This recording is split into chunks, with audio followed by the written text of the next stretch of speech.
Yo! What is good? Welcome back to Josh on Point, mga pare. So ngayon ang pag-uusapan natin, no? Pag-uusapan natin yung walang yang emotional intelligence na nauuso na naman na yan. Okay? So ready ka na? Hit mo na yung like button, share mo na rin, and let's go! Bad boy straight kala kill, ako 10 down. Nasa labas na naman tayo, and you know what it is. Nakamotor tayo. Ayan yung mga motor natin. Right? Si Monching, kasama natin yan. Siyempre yung tropa natin, lagi natin kasama mag-ride. Ewan ko kung familiar kayo sa Tagaytay, pare. Nandito tayo sa, alam nyo yun, yung pababa, papuntang Batangas, yung road na yun. Ano yung Bituka ba tawag doon? Hindi ko alam. Bituka, ano ba yun? Pagita ata, sa Pagita. Sa Pagita.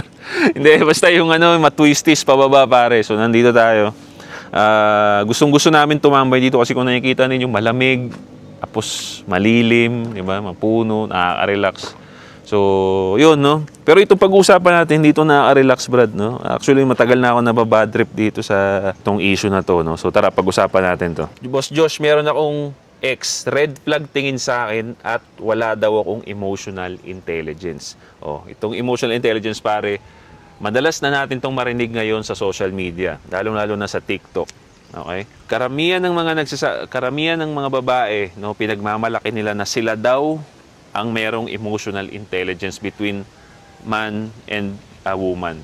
Pinagmamalaki nila yan sa TikTok. Mamaya papatunayan natin, pare, kung bakit, kung sino pa yung mga nakiklaim na merong emotional intelligence, sila pa yung mga wala. Okay? Kasi itong word na to, pare, no, it's been used katulad ng ibang word na nagtitrending ngayon, mali ang paggamit. Okay? Hindi na alam yung totoong definition. Wala daw akong emotional intelligence kasi minsan di ko siya kinakausap at ilang beses umaabot ng isang araw na hindi kami nag-uusap. Nasabi niya rin to kasi minsan hindi na ako nag-update sa kanya. Okay? Pero dati ay hindi ako ganito sa kanya. Lagi kaming nag-uusap dati. Ano bang reason, bro? Bakit di kayo nag-uusap? At lagi ako nag-update sa kanya at masaya naman kami lagi at sweet. Pero nung nahuli ko siyang isang beses na merong nangungulit sa kanya sa chat at gusto siyang jowain at parang gustong-gusto niya pa kasi panay reply pa siya na meron pang kasamang good morning, ay agad kong tinago ang emosyon ko at panay deny na hindi ako nagtatampo. Kasi panay sorry siya at excuses na wala lang yun. No? O, di ba? Sabi ko sa inyo, pare.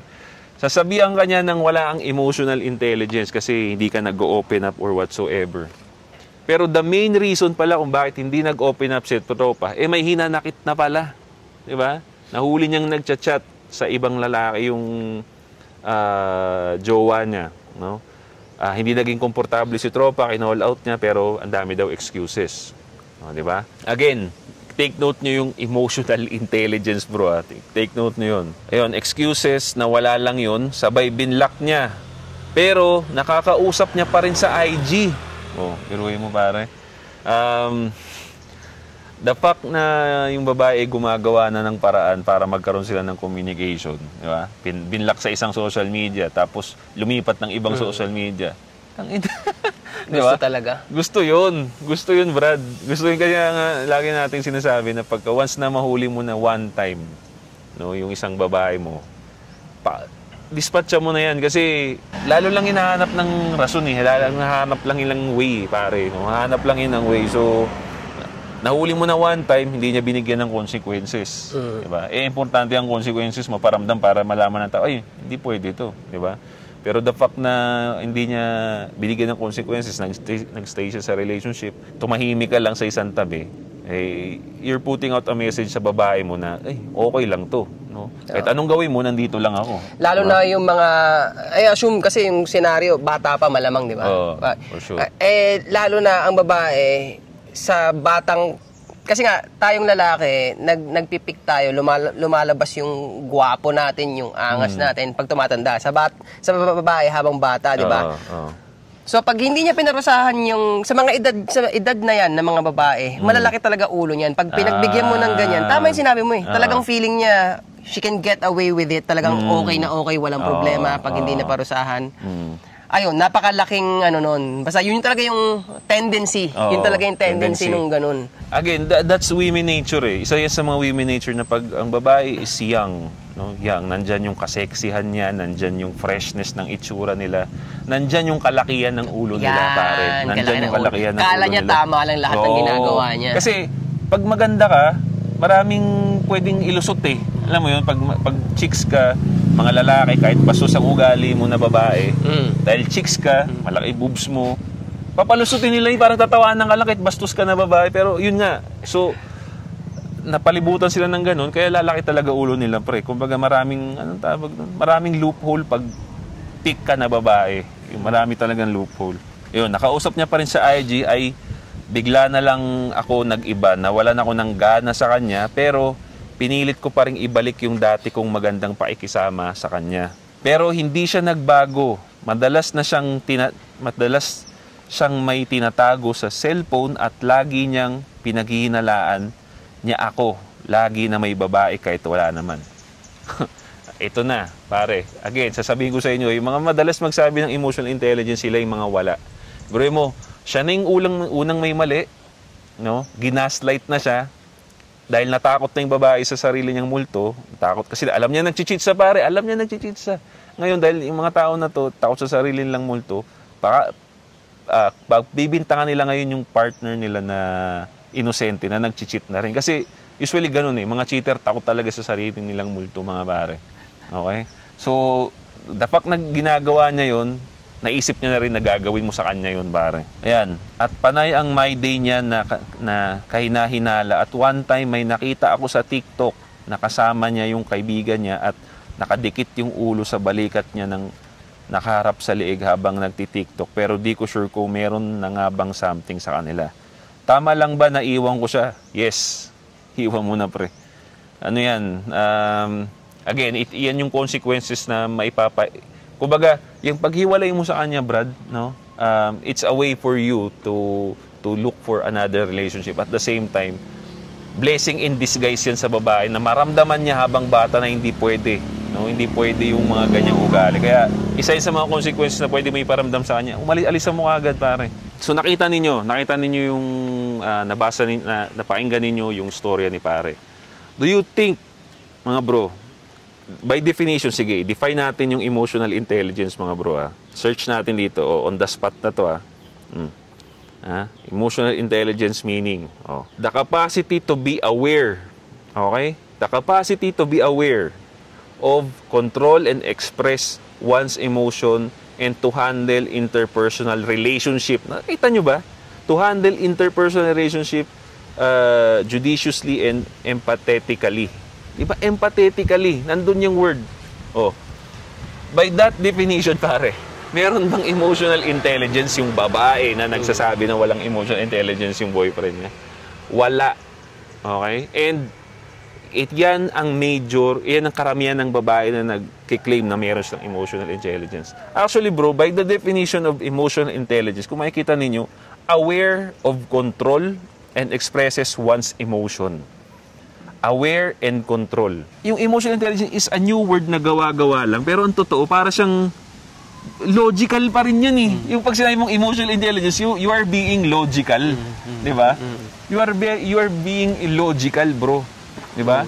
And most of the time, girls out there, hindi naman sila logical. Una-una nilang gagawin sa'yo, pag may galit sa'yo, anong gagawin? Magtatampo, sasabihin. Pag tinanong mo, anong problema? Wala. Galit na, ayaw sabihin. Is that a sign of emotional intelligence? Kasi ang emotional intelligence, pare, basically, you're being logical. Hindi mo ginagamit yung emotions mo. Okay? You're being logical. Kung baga, isipin mo rin bago ka mag-react. Kailangan ko ba mag-react?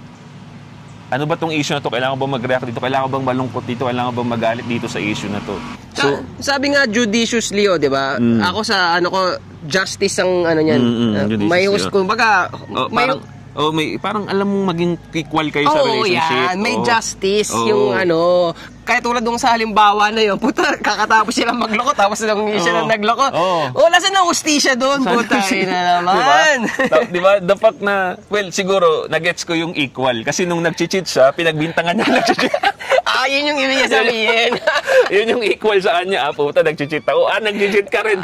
Yung panggagaslight niya sa'yo, pare, yun yung equal niya. Pero, di ba, madalas nating napag-uusapan dito, misogynist, tinatawag tayong misogynist, homophobic. At yung mga word na yan, yung mga pinagkakalat ng mga ulupong na yan, hindi rin nila alam yung true meaning niyan, pare. Okay, kaya, to challenge them, tanongin ninyo, ano bang ginawa ko para masabi mong homophobic ako, anong misogynist ako? Anong ibig mo sabihin ng emotional intelligence, di ba? Para ma-challenge sila. Pag tinanong mo ng ganyan yan, magugulat pa yung mga, teka, it's ganyan-ganyan yan, bro. Pero ang kulit, no? Ang kulit talaga ng nagawa nung karamihan ng mga lason dito sa society natin. Tingnan mo, sila yung malakas mang tawag, sila yung nagle-label na homophobic, ganun. Kumbaga, nag-gets ko yung sinabi mo na na para silang gumawa nag-imbento ng salita. Pero sa totoo lang, hindi talaga imbento yun, nasa vocabulary yun. Pero kaya siya nagmukhang imbento kasi, kung sino pa yung sila yung sila yung maraming butas eh. Tapos, silang maraming butas, sila yung gumagawa ng label. Kaya tinan mo yun, nilabelan nila ng woke. Tinan mo yung mga woke, ulul. Pero yung woke, maganda dapat ang ibig sabihin nun, di ba? Parang aware ka sa mga injustice na nangyayari. Pero ang ginawa nila sa woke, ginawa nilang tama yung mali. Di ba? Ginawa nilang ginawa nilang tama yung mali. Basically, ganun. Ginagawa nilang normalize yung dapat hindi i-normalize. Yun ang naging woke ngayon eh. Di ba? Para, kumbaga, ginamit nila yung woke na idealism na yan. Kasi, para lang pagtakpan yung mga kagaguhan nila, para ma-justify na itama itong ginagawa natin. I think it's time, no? Para hindi na dumami yung mga woke na ulupong na yan eh. Dapat kasi, no, kayong mga lalaki, tayong mga lalaki, i-call out nyo, pare. Tanungin ninyo, anong ibig mo sabihin dun? Di ba? Bakit mo nasabing ganun? No, kasi pag hindi yan na pare, dadamit, lalo na sa mga tropa ninyo, dadamit, lalo pa mga bata kayo, yung mga batang nanonood dyan, madaling mauto yung mga yan, brad eh. Di ba? Madaling mauto yung mga bata. So, di ba? Kailangan i-call out nyo, bro. Okay? Call out nyo para ma-question nila, ano ba talaga to? Ano ba tong pinag-iisip namin na to? Di ba? Comment down below, no? Comment down below kung ano masasabi ninyo. Again, si Ching, 8Asset, Facebook and YouTube. Yung link ng niya pare nasa description, okay? Solid din to, madami kayo matututunan dyan. Crypto, mindset, kung mga gustong pumasok sa crypto dyan. Ito, this is your guy, no? Okay pare, so comment down below, naka-experience ba kayo ng ganito? Paano nyo na-handle? Alright? So yeah, that's it for me pare. Don't forget to subscribe, hit the bell para notify kayo sa mga bago nating videos. Once again, this is Joshon Point. See you next time! Bro, no? Available lahat to. Yung perfume natin, lahat ng fragrance natin, bro. Shopee.